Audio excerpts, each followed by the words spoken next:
الحمد لله رب العالمين بارئ الخلق أجمعين والصلاة والسلام على سيد الأنبياء والمرسلين وخاتم النبيين حبيبنا وحبيب إليه العالمين أبي القاسم المصطفى محمد اللهم صل على محمد وعلى طيبين الطاهرين المعصومين ولا سيما بقية الله في الأرضين ولعن دائم على أعدائهم أجمعين إلى يوم الدين. Assalamu alaikum to the brothers and sisters. May inshallah Allah Azza wa Jal and Imam Hussein alayhi salam, Hazrat Zahra salamullah alayhi, accept our mourning for Abu Abdullah Hussein, and may inshallah these majalis be the stepping stones and the shurur, the start of us being true followers, true shi'ayan of Amir al-Mu'mineen. And inshallah may these majalis cause that within our hearts we truly become the followers of Imam Zaman alayhi salam.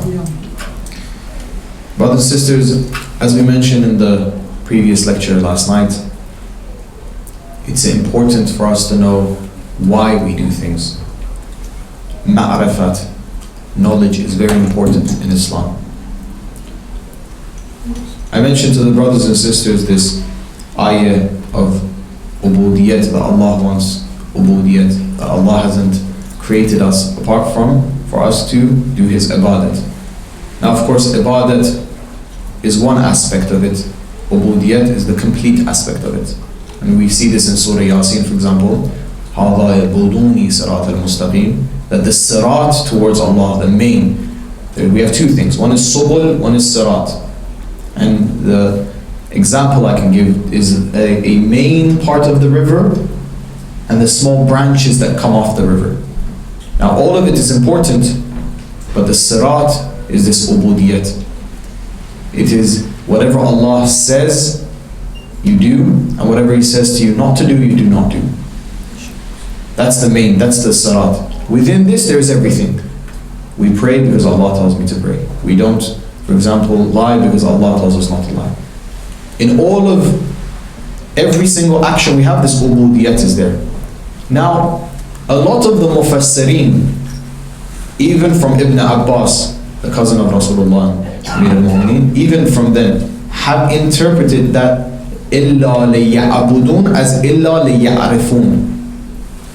As in, there is no point of you doing ibadah to something you do not understand. The whole point of you doing ibadat is for you to understand more and then to do more ibadat. This understanding is extremely important in Islam, knowing what I am doing. Now it's interesting, in every aspect of our life, always the ideology, the understanding, the theology comes before the actual practice. And I'll give you an example. We go, for example, to university, we want to learn engineering. You go and learn the theory first. You go and understand the theory. What am I supposed to know? All the knowledge. And then you go and apply it. Then you go and apply it. In religion, in growing spiritually, you need a certain level of knowledge. Knowing at the beginning, if you can just lower it a little bit. Knowing at the beginning, of course, I need to do ibadat. The rest of the ilm, the rest of the knowledge comes from where? From your action. The more you know and you act upon the things you know, the more they will give you. Allah will give you. This relationship between action and ilm and knowledge. You know something? Well, a lot of us know many things. How much do we actually act upon it? That's the point. That's the important point. The action is important. Now, if we act upon everything that we know at this moment in time, Allah will bestow upon us more ilm. More ilm. Because if we learn something that we cannot do act of it, we can't act upon it, it is a food that you cannot digest. Sometimes it's the opposite, it's not actually good for you. Famous hadith from Rasulullah saying that if the things that Salman knows, Abu Zar will become a kafir. He doesn't have the capability of understanding the same type of knowledge. So of course, knowledge in its essence, if we want knowledge from Allah, we have to ask for also the capacity to be able to hold that knowledge and act upon that knowledge. This is the important thing about knowledge. We must know. لِلَّيَعْبُدُونَ is لِيَعْرِفُونَ, to understand Allah. Of course, to the level that we are. And this is where the Iman level rises and rises.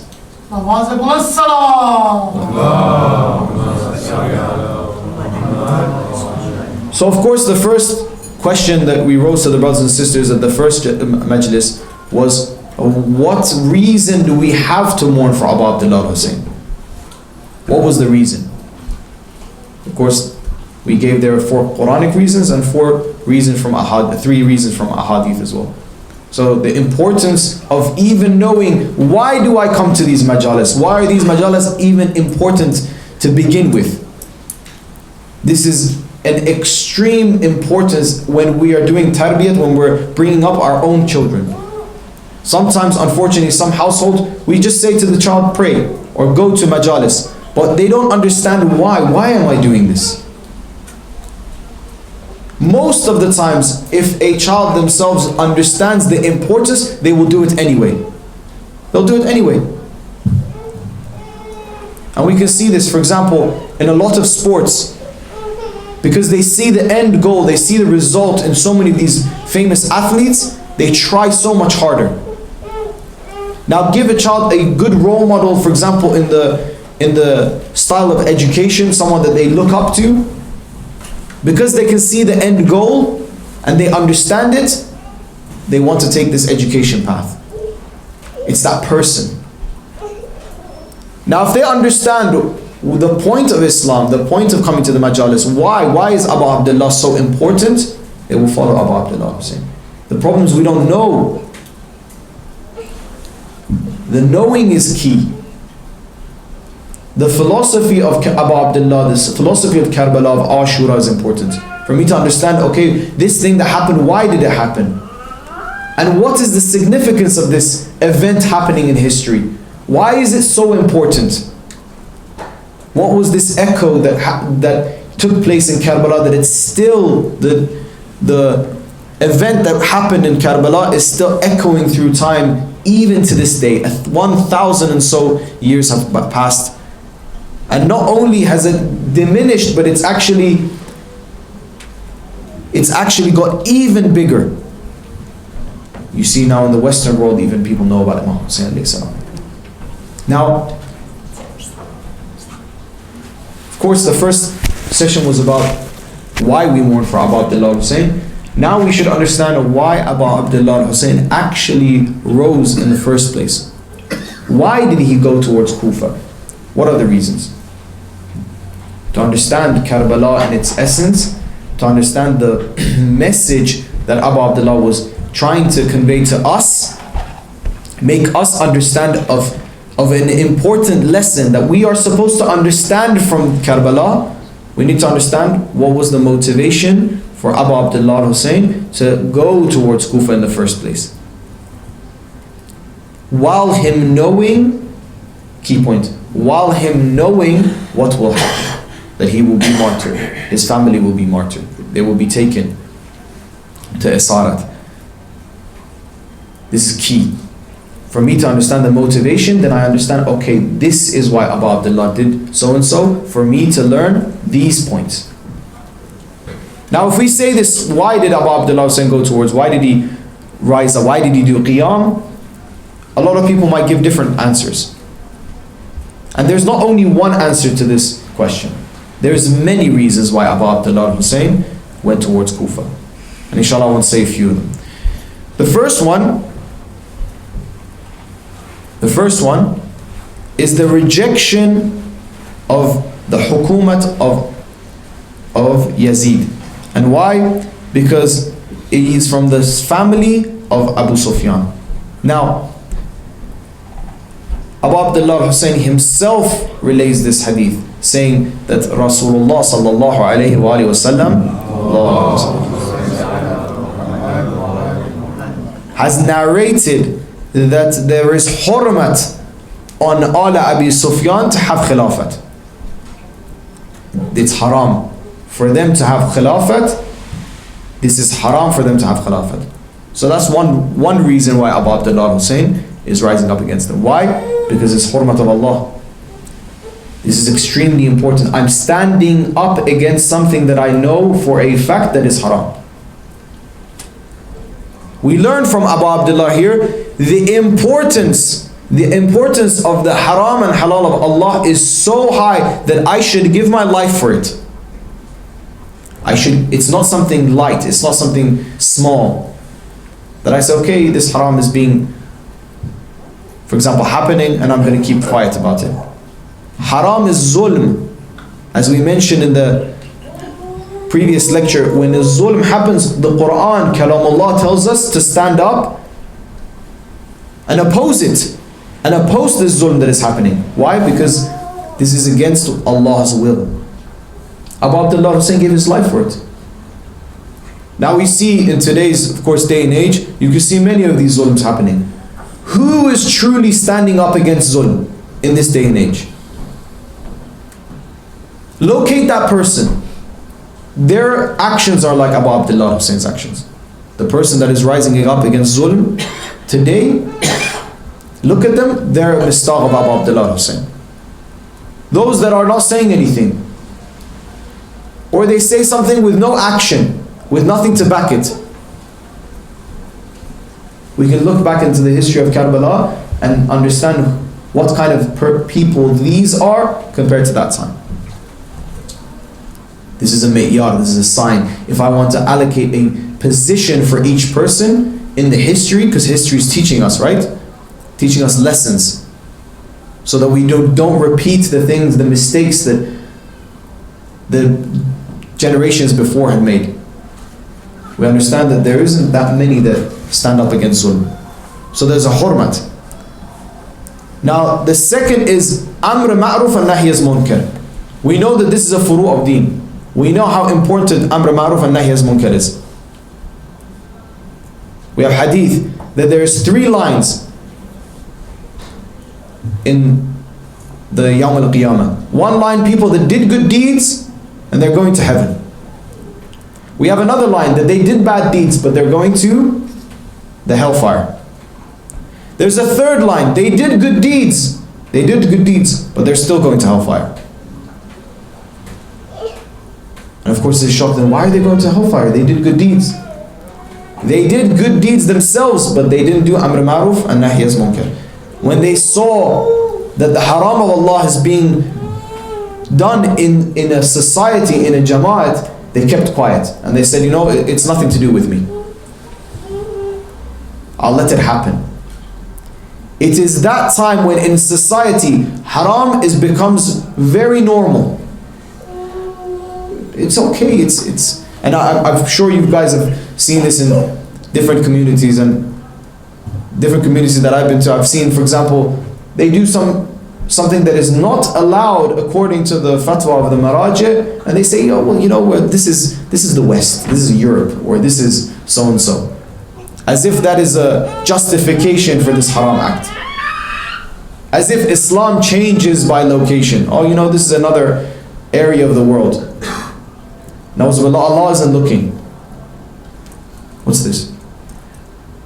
These are the same false words of Yazid at the time of Abu Abdullah Hussein. They gave the same type of reasoning.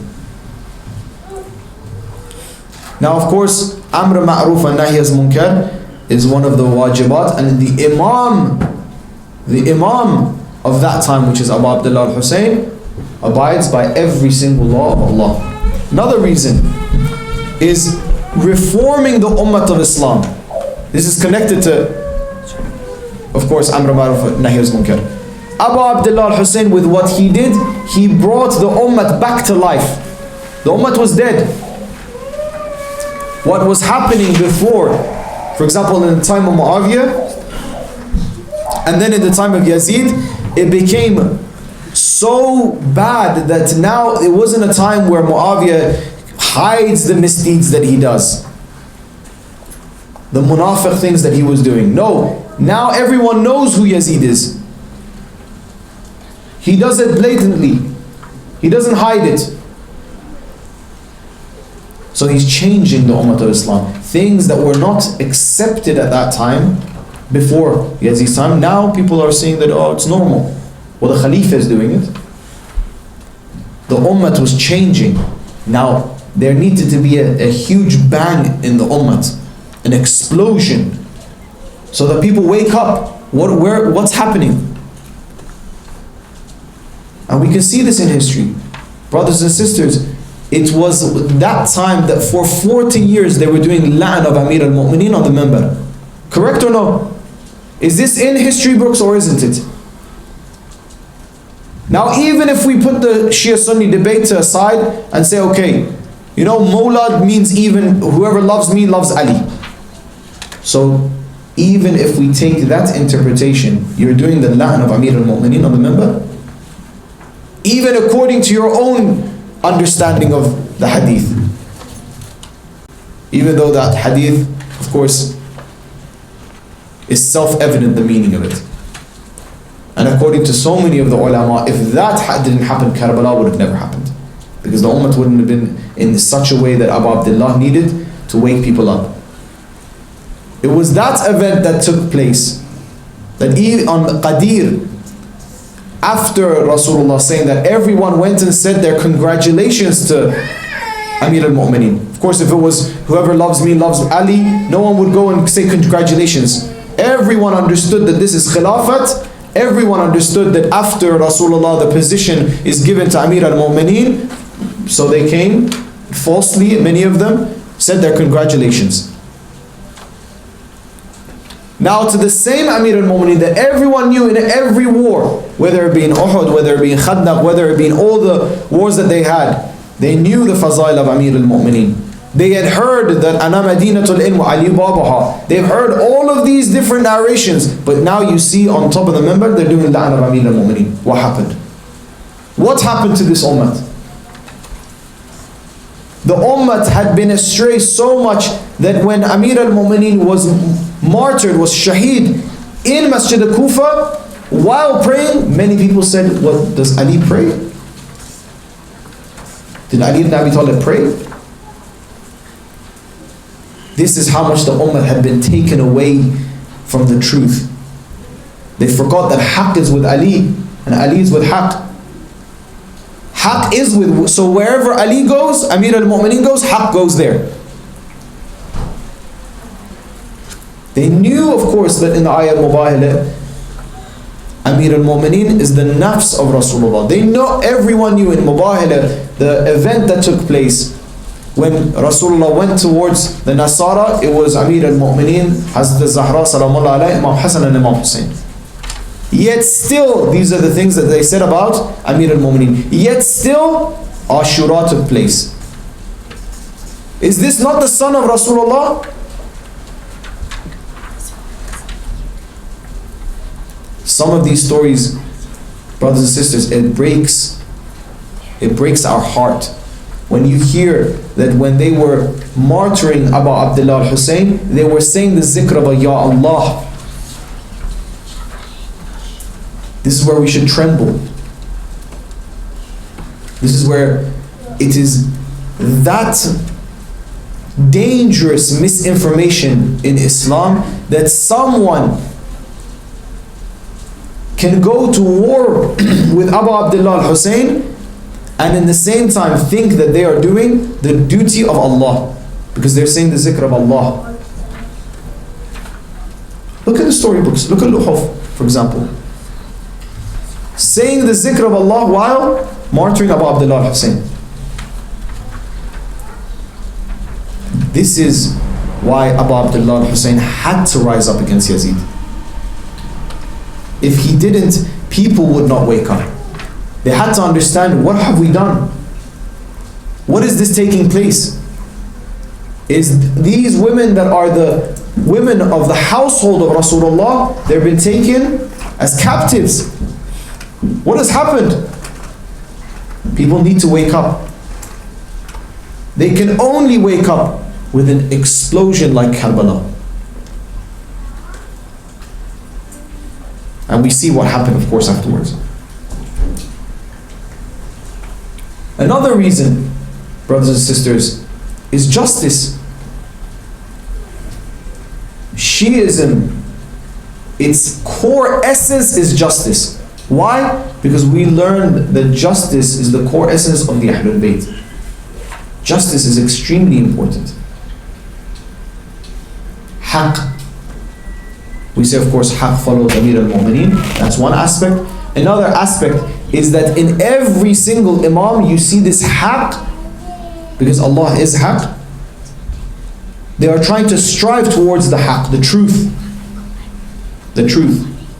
Now what happens when haqq is trying to be covered up? The haqq of Imam Hussein alayhi salam was trying to be covered up. By who? Well, we can see what was the reason behind it. What was the reason? We see Abu Abdullah al-Hussein himself give them the reason.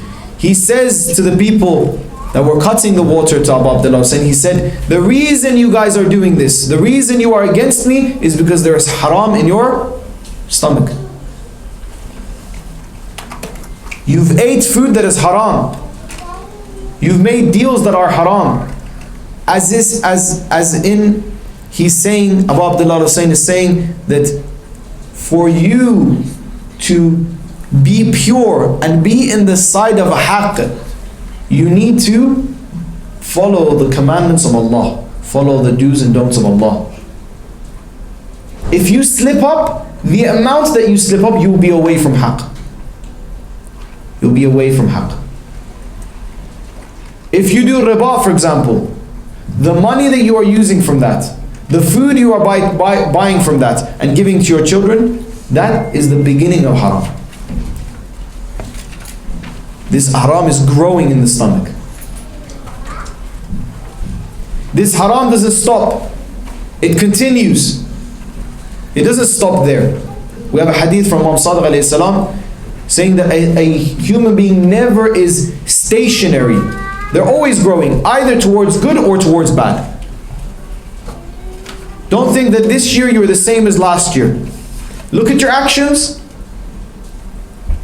If I am acting better than I did last year, then I'm better. If I'm acting less, then I'm worse. I'm definitely not the same. If I truly believe that, no, I feel like I'm the same that I was last year, that means you're not the same. You've actually declined. That's a sign of declining. Now, another reason why Abu Abdullah al-Hussein had to go to Kufa was the promise he made. And this is the part that I want to mention with the ilm of ladunni, the hidden knowledge that Abu Abdullah al-Hussein had, even though he knew that the people in Kufa would not abide by their promise. Now, Abu Abdullah al-Hussein himself says, there is a promise between me and the people of Kufa, and I do not want to break it. Knowing from his hidden knowledge that, of course, these people will not abide by it. Now, an important point. An imam is not supposed to act upon his hidden knowledge. We, for example, know this. Amir al-Mu'mineen knows if he goes to Masjid al-Kufa on that day, he knows if he goes, he will be martyred. By hidden knowledge. But they are supposed to act on normal knowledge. Unless there is a decree from Allah for them to act on a certain hidden knowledge. And we can see this. For example, Hazrat Jibreel alayhi salam comes to Rasulullah saying, do so and so. When we say that Rasulullah has all the knowledge given from Allah, ilmukum faqad ilmullah. See the ziyarat of, for example, ziyarat al-Jami Kabira. Ilmukum faqad ilmullah. Abghadakum faqad abghadallah. Their ilm is the ilm of Allah. They've got this ilm from Allah. So even before Hazrat Jibreel coming to him, he knows. But it's the permission. Yes, act upon this knowledge now. This thing that you do know about it, Allah wants you to act upon it now. So knowing something from hidden, because Abu Abdullah Hussein is the Imam, of course. He's a Wali. Inshallah, later lectures we want to speak about what does a Wali actually mean. But he's the Wali of the time. He knows from hidden knowledge that what will happen. However, the normal course of this earth and how we are acting with each other in a society, Abu Abdullah has to go the same path that another person would. Why? Because he's supposed to be my role model. Abu Abdullah is supposed to be my role model. I don't have hidden knowledge. He is trying to show me and you how are you supposed to act. Now, with hidden knowledge put aside, another point to this is that Abu Abdullah is teaching you and me that do not look at the outcome. Your duty is not in the outcome. Your duty is in your duty itself. What you are supposed to do now. Let's look at this situation today, in the world today, brothers and sisters. A lot of people, they worry, what will happen with so and so? What will happen with this event that is going on and that event that is going on that we see today in news? And they get afraid. The outcome is not my responsibility. The outcome is in the hands of Allah. What is my duty right now? What do I have to do? I have to understand the situation and act accordingly. Is my duty to voice it?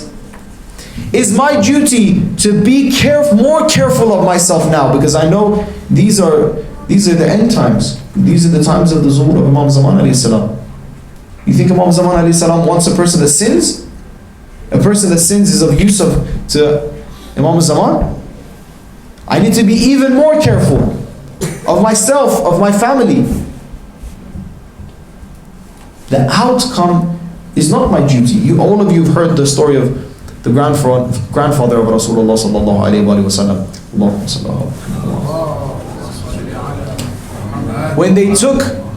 When of course the tribe wanted to come and take over Mecca, they took his camels. When he went towards the Qawm, he said, give my camels back. And the person says to him, I thought you would bargain for Kaaba. He said, I own these camels. The Kaaba has its own owner. He will protect them.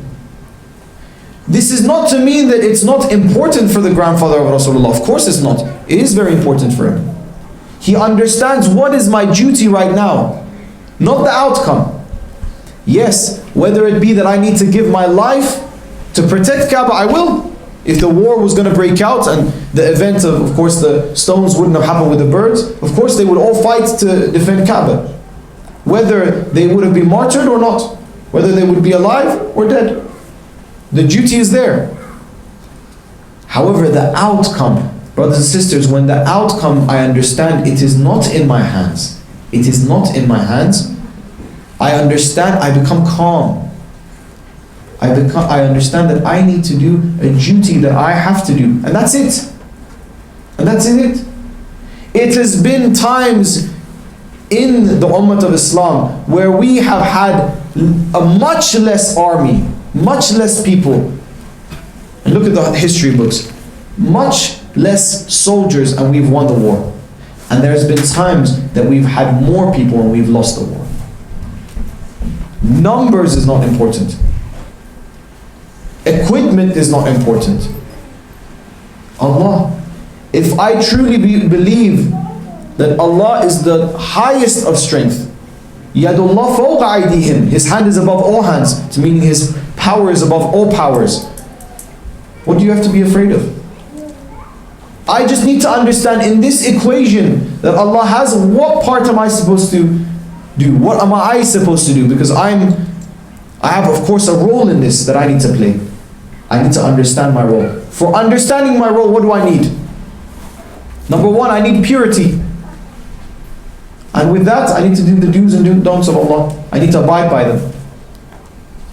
And second, I need to have ilm, knowledge.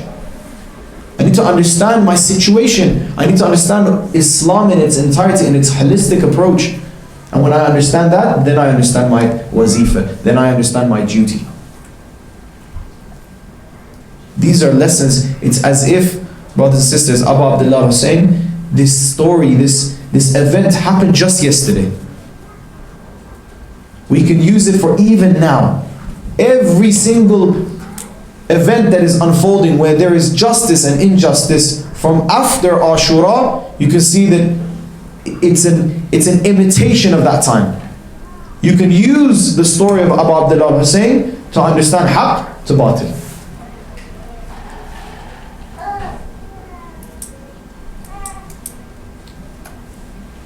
Another reason, tell me the time. 15. Another reason, of course, that Abu Abdullah Hussein did, which I will brush by quicker, is of course because of the hurmat of Kaaba. Abu Abdullah Hussein knows these people are not faithful to Kaaba. Well, if he stays in Mecca, what will happen? They will raid it, and they will do what, of course, they did in Karbala. The same thing will happen in Mecca. To save, because of course killing is haram in Mecca, Abu Abdullah left.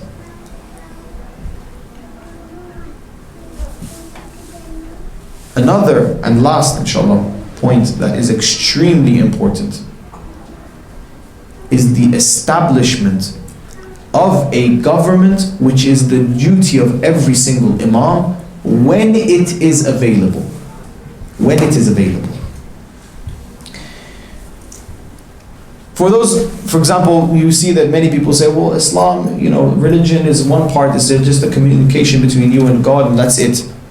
As I mentioned yesterday, brothers and sisters, Islam is a program. It's supposed to be a program throughout your life. Every aspect of your life, Allah is telling you what to do. Because your Creator, which is Allah, knows you better than anything. There is a manual. It's like a TV that comes with a manual. The manual is Islam. Is this taslim towards Allah. And one important aspect of our lives is society. Because we're not individual creatures. We're creatures that live in a society. We live together. Firstly our families, and then our communities and our countries, and so on and so forth. So you are here to say that, for example, Allah, this important aspect of society, He has no plan for us? He hasn't told us how to live it? Of course He has. Let's open up fiqh books, our fiqh books, our jurisprudence. You see the ahkam of qada, you see the ahkam of diyat, you see the ahkam of hudud. If, for example, this person hits that person, what are you supposed to do? If this person steals from that person, what are you supposed to do? If they have a difference of opinion, what are you supposed to do? What are all these? You think ahkam is only about, for example, taharat, how to do wudu and how to perform prayer? And about hajj, for example, that's ibadat, that's one section. We have a whole different section about law between us, society laws. It's in our fiqh books. We have hadith for it. It's important. And we can give historical references. Why did Rasulullah himself leave Kaaba, leave Mecca to go towards Medina to establish a hukumat, a society, an Islamic society? So that the laws of Islam can be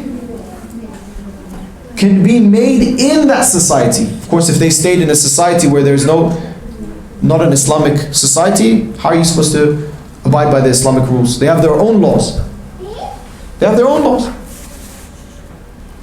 Islam wants you to live exactly the way that Allah wants you to live.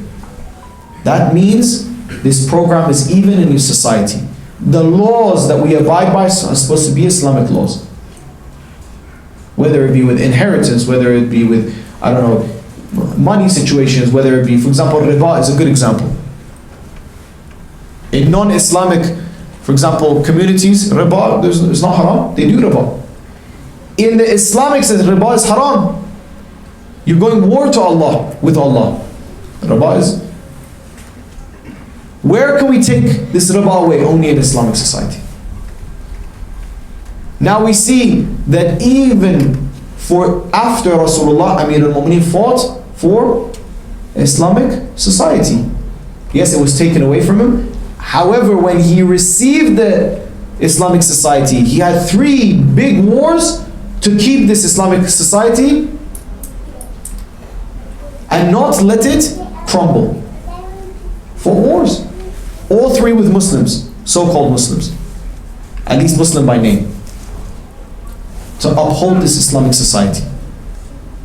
In the time of Imam Hassan alayhi salam, Imam Hassan says, if I had enough soldiers to the, and he points to one of his ashab to the amount of sheep that there are, if I had to the amount of these sheep, I would also rise up and establish a hukumat, a government. In the hadith it says there were less sheep there than the fingers on your hands. How is he supposed to do a qiyam? Now we get to the time of Imam Hussein alayhi salam. In the time of Imam Hussein alayhi salam, Kufa, all of Kufa, how many thousands of people wrote a letter to Abu Abdullah Hussein, come here and establish your hukumat here. It is the duty of Abu Abdullah Hussein to go and establish the hukumat, even though he knows they won't be faithful. Even though he knows. Duty, even though I know I'm going to give my life. These are the lessons that we learn from Abu Abdullah Hussein. It's not one reason, brothers and sisters, why Abu Abdullah Hussein left towards Kufa. It's many reasons. And then you have people like Ibn Abbas coming up to Abu Abdullah saying, why are you going to leave? Bad things will prevail. The Kufis won't, for example, be faithful, or they will capture you on the way. See, Ibn Abbas is looking at the end result, not at his duty. Forget what will happen. Leave with your Imam. He's going, leave with him. Why are you asking questions about what will the outcome of this journey be? The outcome is not important. The outcome is in the hands of Allah. Go. If it is that the outcome you will become shaheed on the plains of Karbala, then become shaheed on the plains of Karbala. We're looking at it from now, outside of the picture. 1,000 and so years that have passed by. But a person that was there, they're saying, well, why would I do this? But your duty is to leave with your Imam. Now the story of Karbala, brothers and sisters, and today's the second night when they arrive in the plains of Karbala, it's even more than duty. And inshallah we're going to say these in the next lectures. It's not only duty, it even goes above. Duty is the first, the bare minimum. Karbala is a story of love. In those last moments, Abu Abdullah Hussein takes the duty away from them. He says, now if you're going to be shaheed, become shaheed because of the love that you have. Because of the love that inshallah will open up there.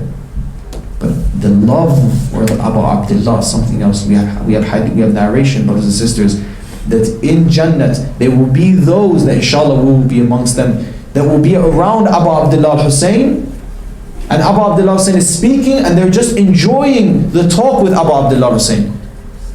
And all of heaven will complain to Allah saying, these people are not paying attention to me. They forget about heaven because they are dissolved and completely immersed in Abu Abdullah Hussein. These shuhada, why are their maqam so high? Why are their status so high? It's above duty. A duty that I mentioned to the brothers is bare minimum.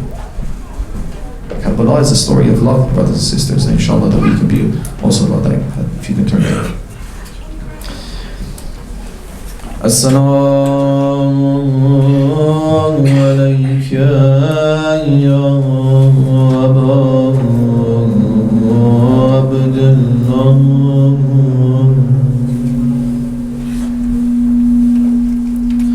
wa ala al-arwah allati حلات بثناء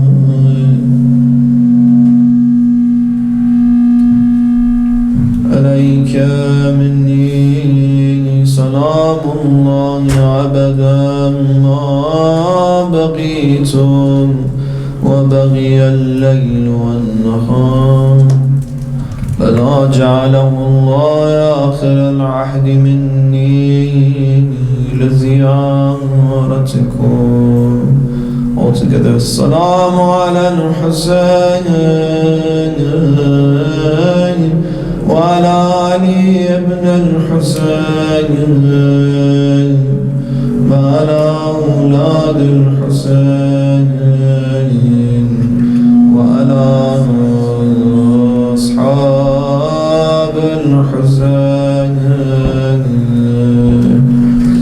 Oh brothers and sisters, with a blink of an eye,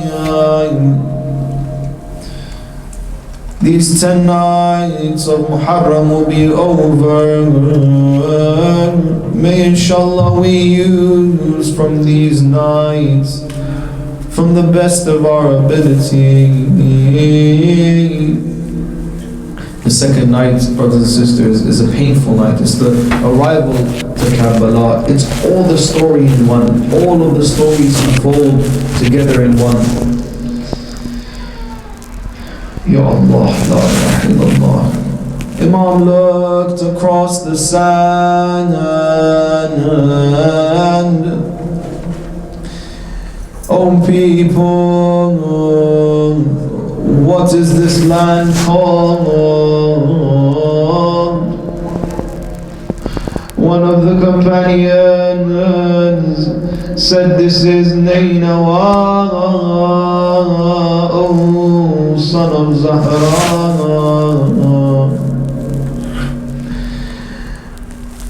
The Imam asked, does this land have another name? Another called to Abu Abdullah, saying, Ya Hussein. It's also called Qasariya.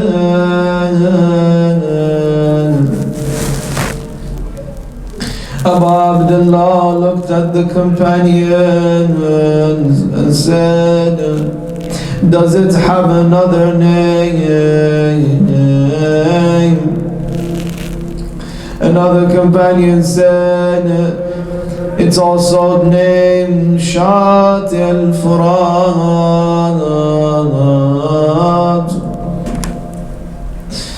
Abu Abdullah for the last time asked, does it have another name?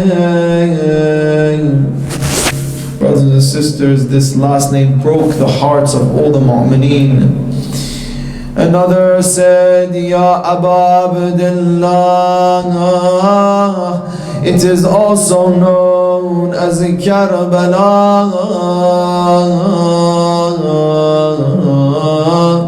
All the companions saw that Abu Abdullah whispered, Allahumma inni a'udhu bika min al-karb bala. These are sorrows, this is the sand of trial. Abu Abdullah looks at his companions and says, this is the land that our blood will be shed on these sands. He looked towards Zainab, he looked towards Abbas, he looked towards the children. He ordered to the companions, pitch the tents. This is where we shall stay. This is the same land that my father Rasulullah has said that I will meet him. We have reached the land of sorrow. Oh my soul, prepare to weep.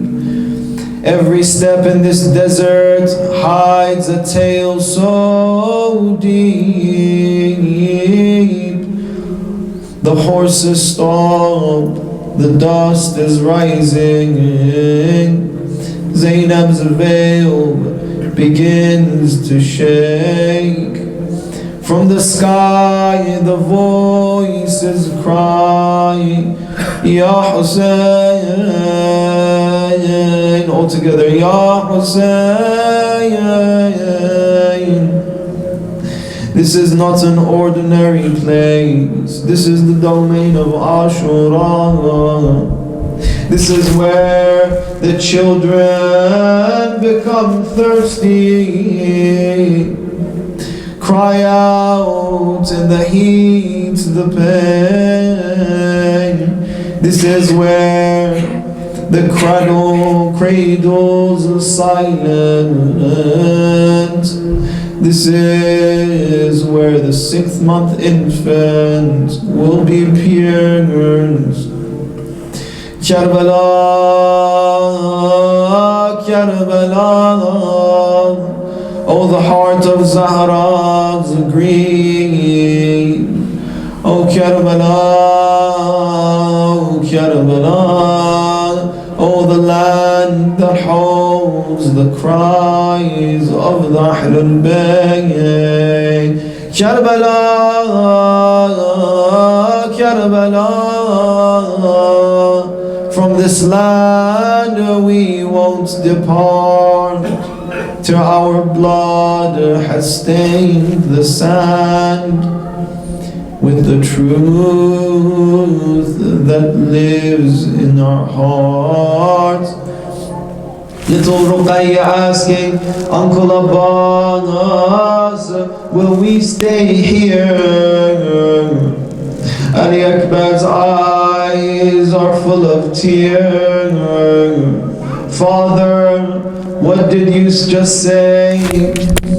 Did you say that our bloods will be shared on the plains of Karbala? But the heart of Abu Abdullah al-Hussein became heavy to say, but yes, O son, in these plains all of our bloods shall be shed, but all of it will be for the sake of Allah. It will be in the path of haqq. It will be for the same reason that my father Ali became shaheed. Oh Karbala, oh Karbala. سيعلم الذين ظلموا أي منقلب ينقلبون باسمك العظيم الأعظم جل ذكرك بك يا الله يا الله يا الله يا الله. Inshallah, by the blessings of these majalis, that all of us will be the closest companions to Imam Zaman alayhi salam, and may inshallah these majalis bring the zuhur of Imam Zaman ever so closer. Wa salawat ala Muhammad wa ala Muhammad.